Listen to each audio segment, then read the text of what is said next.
사랑하는 성도 여러분, 그리고 진리의 말씀을 사모하는 모든 분들께 주님의 이름으로 문안드립니다.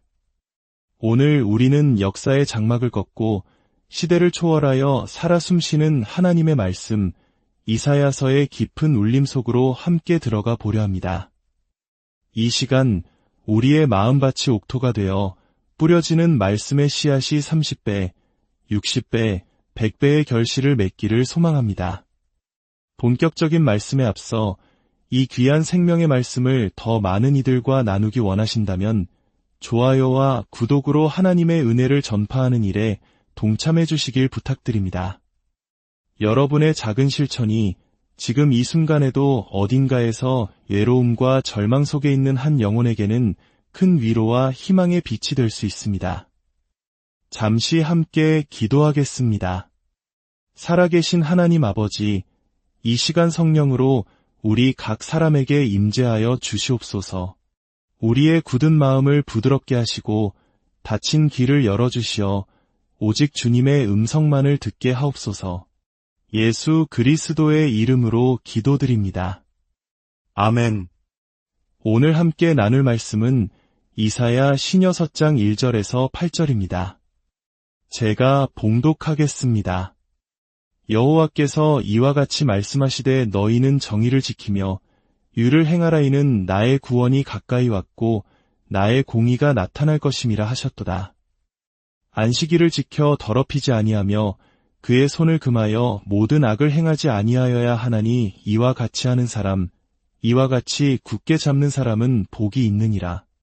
여호와께 연합한 이방인은 말하기를 여호와께서 나를 그의 백성 중에서 반드시 갈라내시리라 말하지 말며 고자도 말하기를 나는 마른 나무라 말하지 말라.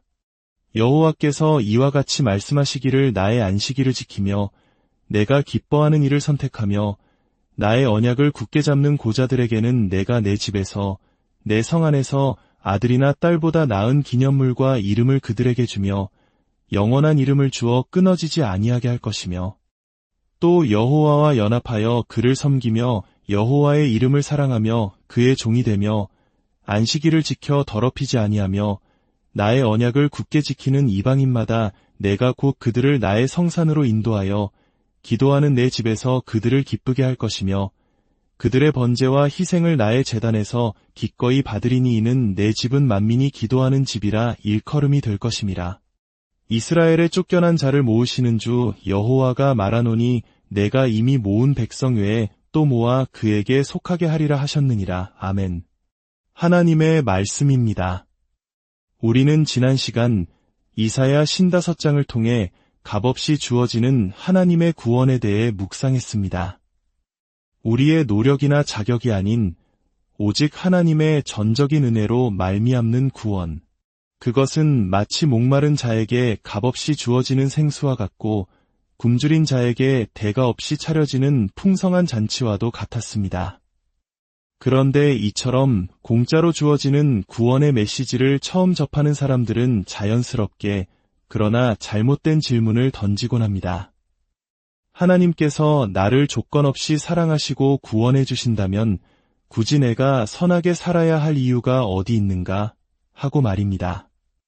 하지만 조금만 깊이 생각해보면 이 질문의 전제 자체가 잘못되었음을 알 수 있습니다.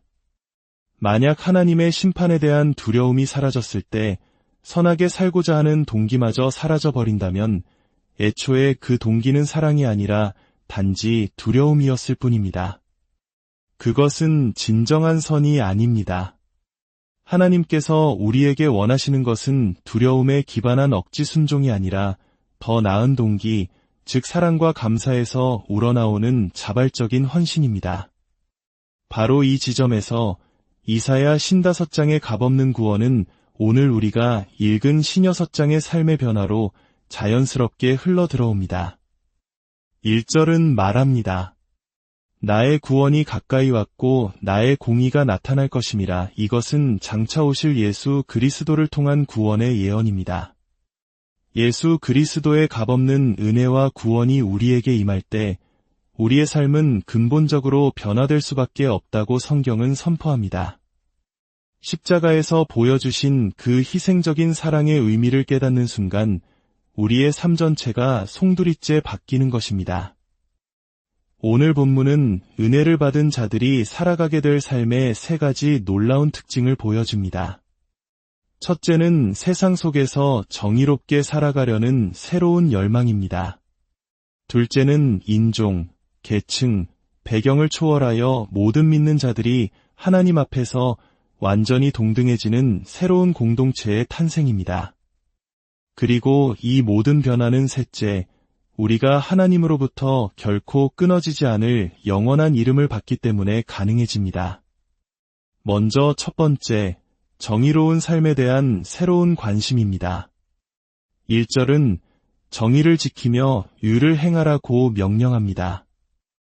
여기에는 히브리어에서 매우 중요한 두 단어가 함께 사용되었습니다. 정의를 지키다의 정의는 미시파트이며 의를 행하다의 의는 체데카입니다. 구약 성경학자 크리스토퍼 라이트는 이 두 단어가 함께 사용될 때 그 의미를 가장 잘 전달하는 현대적 표현이 바로 사회적 정의라고 말합니다. 미시파트는 잘못된 것을 바로잡는 행위를 의미합니다. 가해자를 처벌하고 악을 막는 직접적인 방식도 있지만 더 중요하게는 피해자들을 돌보는 것을 포함합니다. 성경에서 미시파트는 취약한 이들의 사중주라 불리는 네 부류의 사람들과 항상 연결됩니다. 바로 과부, 고아, 이방인, 그리고 가난한 자들입니다. 이들은 사회적, 경제적 힘이 없어 스스로를 지킬 수 없는 연약한 이들입니다. 따라서 미시파트를 행한다는 것은 바로 이들의 편에 서서 그들을 돌보고 사랑하는 것을 의미합니다. 반면 체데카는 모든 관계를 올바르게 유지하는 것을 뜻합니다. 하나님과의 관계가 바로 설 때 우리의 다른 모든 관계도 제자리를 찾게 됩니다. 철학자들은 이를 1차적 정의라고 부릅니다. 만약 모든 사람이 체데카의 삶을 산다면 잘못을 바로잡는 미시파트는 필요 없어질 것입니다. 그렇다면 체데카의 삶이란 구체적으로 무엇일까요? 구약학자 브루스 월키는 성경 전체를 연구한 끝에 이렇게 정의합니다. 의로운 자는 공동체의 유익을 위해 기꺼이 자신을 불리한 처지에 놓는 사람이다. 반면 악한 자는 자신의 유익을 위해 공동체를 불리한 처지에 놓는 사람이다. 이것이 무슨 뜻일까요? 예를 들어 의로운 사람은 자신이 가진 돈이 자기만의 것이 아니라 넓게는 인류 공동체 전체에 속한 것이라고 여깁니다. 그러나 악한 사람은 자신의 돈이 오직 자기 자신만의 것이라고 생각합니다. 따라서 자신의 자원, 능력, 인맥, 재능을 자신보다 덜 가진 이들과 나누기를 꺼리는 것은 단순히 인색한 것이 아니라 성경의 관점에서는 불의한 것입니다. 오늘날 경쟁이 치열한 한국 사회에서 이런 말을 들으면 많은 분들이 불편해할지도 모릅니다. 내가 가진 것은 내가 피땀 흘려 노력해서 번 내 것인데 왜 그것이 공동체의 것이란 말인가? 물론 성경은 우리가 열심히 일해야 한다고 가르칩니다. 그러나 그것은 우리가 가진 것의 이유 중 아주 작은 부분일 뿐입니다. 만약 당신이 오늘날 대한민국이 아니라 13세기 티베트의 어느 산골 마을이나 조선시대의 한 농가에서 태어났다고 상상해 보십시오. 지금과 똑같이 열심히 일한다고 해서 오늘날과 같은 학위와 재산을 가질 수 있었을까요? 아닐 것입니다. 당신의 노력이 결실을 맺을 수 있었던 것은 하나님께서 당신에게 생명을 주시고 이 시대, 이 땅에 태어나게 하셨으며 당신에게 필요한 재능과 기회를 허락하셨기 때문입니다. 즉, 당신이 가진 모든 것은 궁극적으로 하나님의 선물입니다.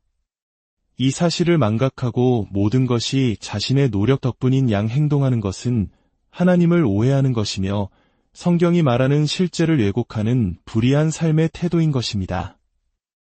욥기 29장에서 욥은 하나님이 원하시는 삶이 무엇인지를 생생하게 보여줍니다.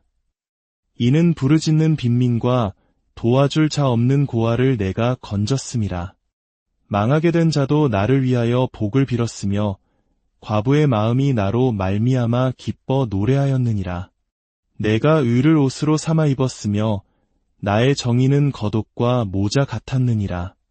나는 맹인의 눈도 되고 다리 저는 사람의 발도 되고 빈궁한 자의 아버지도 되며 내가 모르는 사람의 송사를 돌보아 주었으며 불의한 자의 턱뼈를 부수고 그의 이새에서 먹잇감을 빼앗았느니라. 보십시오. 욥에게 정의는 어쩌다 한 번 악인을 벌하거나 자선단체에 기부하는 일이 아니었습니다. 그것은 그의 옷과 모자처럼 그의 삶의 모든 순간에 함께하는 방식이었습니다.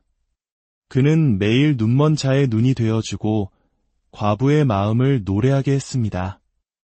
이것이 바로 은혜를 경험한 자가 자연스럽게 추구하게 되는 사회적 정의의 삶입니다. 나의 구원이 가까이 왔기 때문에 우리는 정의를 행하게 되는 것입니다.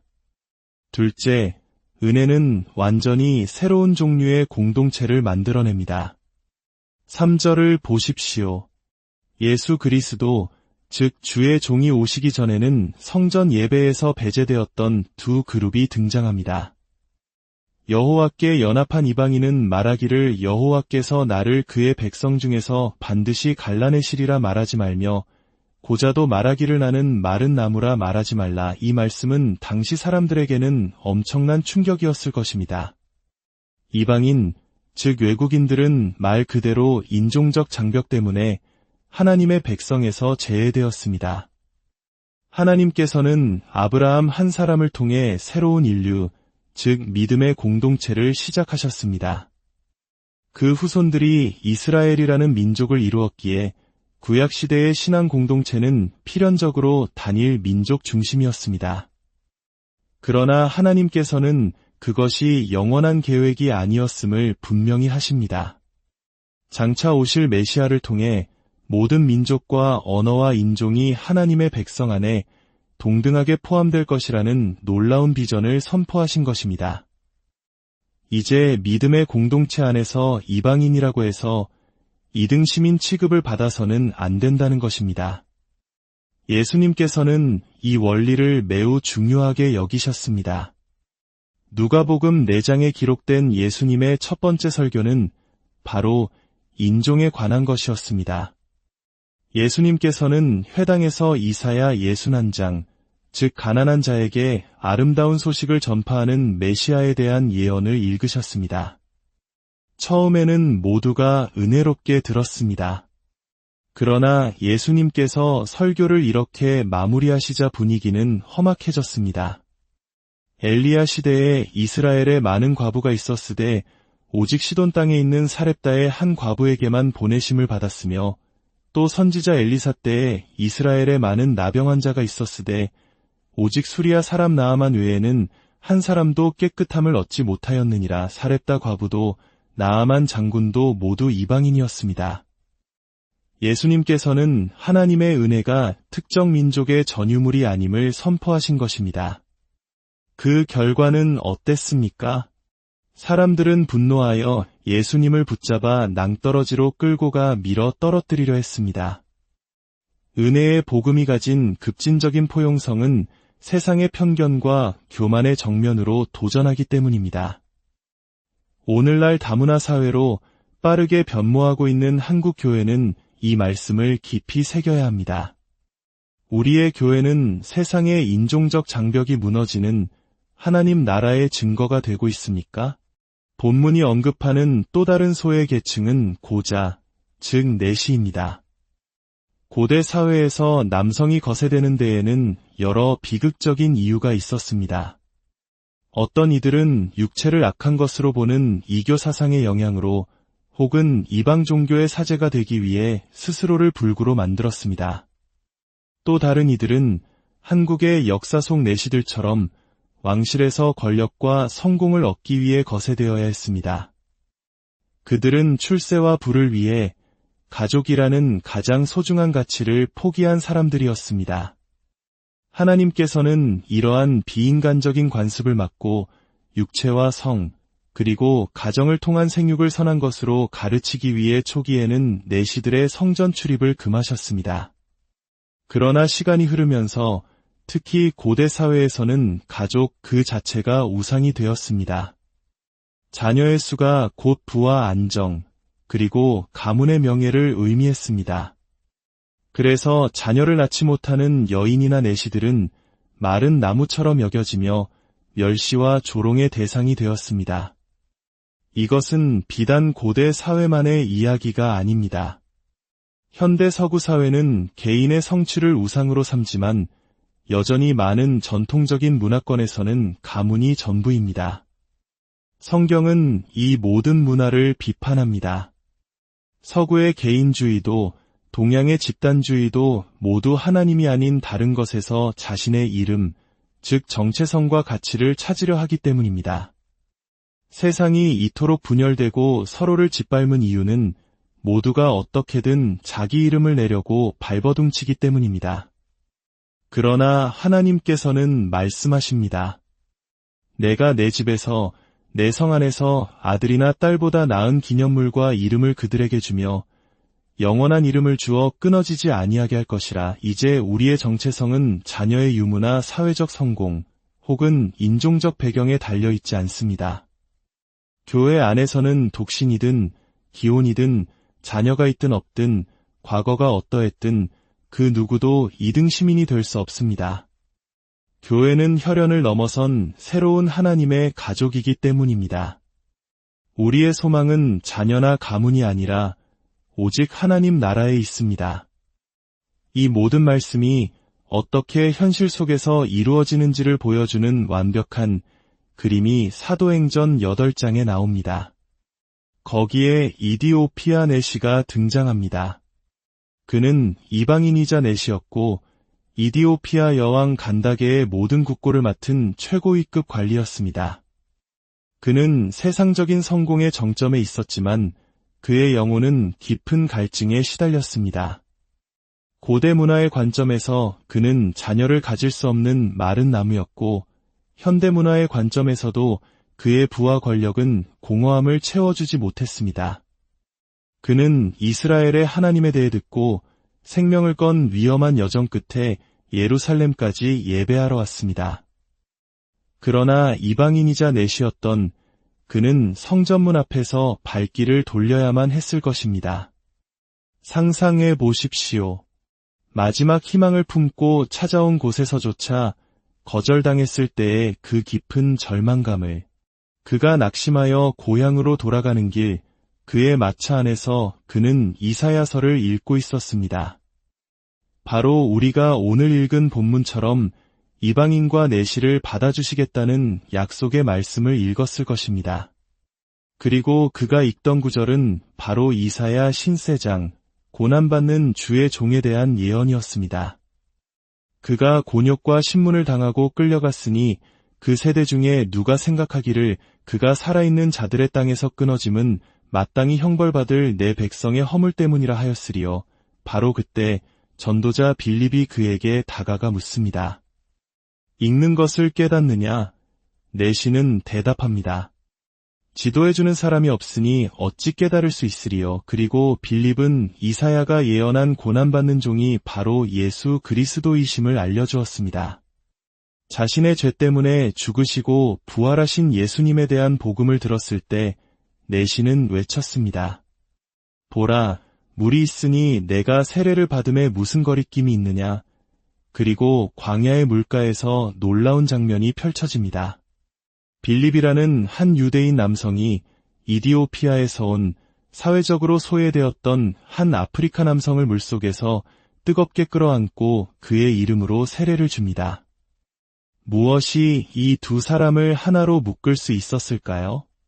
그들은 더 이상 성공한 재무장관이나 경건한 유대인이라는 세상의 이름으로 자신을 정의하지 않았습니다. 그들은 예수 그리스도의 보혈로 구원받은 자라는 동일한 새 이름을 가졌기 때문입니다.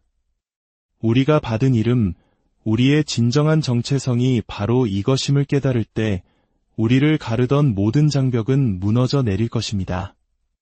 사랑하는 여러분, 우리의 교회는 그리고 우리의 삶은 이러한 공동체의 모습을 닮아가고 있습니까? 은혜를 받았기에 세상을 향해 정의를 실천하고 있습니까? 그리스도 안에서 받은 새로운 이름 때문에 나와 다른 배경을 가진 이들을 편견 없이 끌어안고 있습니까?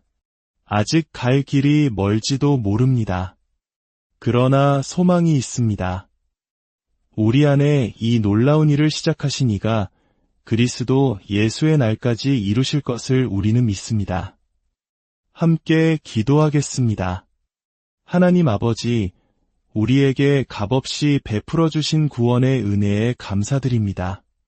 그저 죄 용서함에 그치는 것이 아니라 우리의 삶을 완전히 변화시키는 그 능력의 은혜를 날마다 경험하게 하옵소서.